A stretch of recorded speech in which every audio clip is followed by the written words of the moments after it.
Now from MLB.com, headline, Prospect Gilbert talks being traded for Verlander, his first big league camp and more. Now, I don't normally talk about these interviews. This is an interview done by MLB.com talking to Mets prospect Drew Gilbert. I don't normally do this stuff, so bear with me. But I will say this, like this video, of course, subscribe to the Prospect Hut as we go along.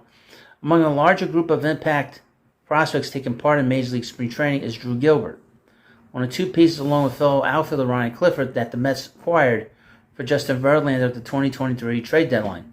Much like Luis Angel Acuna, whom the Mets received for Max Scherzer, Gilbert is an up-the-middle player of a high ceiling. He could impact the majors as soon as this year. Quote, he's got speed, he's got the arm, he's a gamer, manager Carlos Mendoza said this week. This is a guy who's going to get the baseball and he's going to run through walls. Special player, special talent. The writer recently caught up with Gilbert, the Mets' number 2 prospect, and number 53 in baseball, per MLB Pipeline, to see how things are going in his first big league camp. Question. Looking back on the August 1st, 2023 trade that brought you to New York, how chaotic was that time in your life? Answer, it doesn't matter who you are. What your situation is being traded is obviously a crazy thing, but it's part of the business, and you get into it, it could happen. I was grateful for my time with the Astros. I was grateful that they took me in the draft, and now I'm just grateful to be a part of 2 good organizations. Question. Do you have any inkling that trade could happen? I mean, I didn't necessarily know. We have a sense that it's always a possibility, especially when it gets toward that time. The Astros were in a good spot. They were trying to win World Series last year. They're always in the run to make some moves. Question. What's it like being able to say you were traded for Justin Verlander? Obviously, that's pretty cool. Justin Verlander is a Hall of Fame pitcher, one of the greatest pitchers of all time, but at the end of the day, I have to worry about what I can do to take care of each day and just try to make the Mets look good. Question. I have a question. People describe you as playing with your hair on fire. What does that mean to you? Answer. I try to be who I am. I try to be genuine. That just happens to be who I am. I love playing. I love playing with my teammates, and I love winning. I think that kind of where that comes from, a drive to win. I don't really know why else you would want to play the game.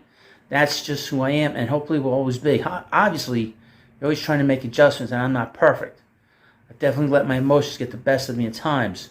You just learn to harness that and try to win all the time and all the way. Question.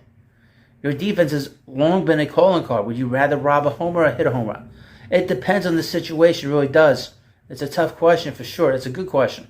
I don't know the answer to that. Question. What has the experience been like in your first big league camp? Answer. It's been awesome. I've been grateful just to be around these guys. You try to learn as much as you can. For me, it's important just to watch before you even start asking questions. I think you learn a lot just from observing guys and how they go about their days and the way they work, their routines and whatnot. These guys have been awesome to me. They've been open, telling me to ask questions if I have any. I'm super grateful for that. Wow. Oh, here's some more. Were you nervous coming in?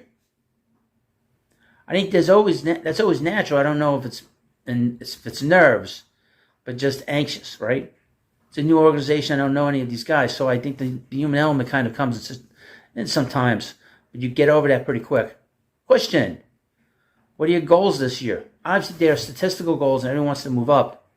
But for me, if I want to take care of those things, I think the biggest thing is to try to maximize each day for what it's worth. You stack days on top of each other, you end up making a lot of progress, whether it's performance or taking care of your body or whatnot. That's a big goal for me, just being where my feet are and attacking each day. Question, and the final question. What do you like to do for fun away from the ballpark? Do we really care about that? We care about what he wants to do on the field. Now, he's a very impressive prospect in that the comps on him, the comparisons on him have been Brett Gardner, and close to us is Lenny Dykstra. He's a guy that's been described as you love him on your team and you hate him when he's on the opposition. So he's a player that people notice. So we'll see how much he plays this spring.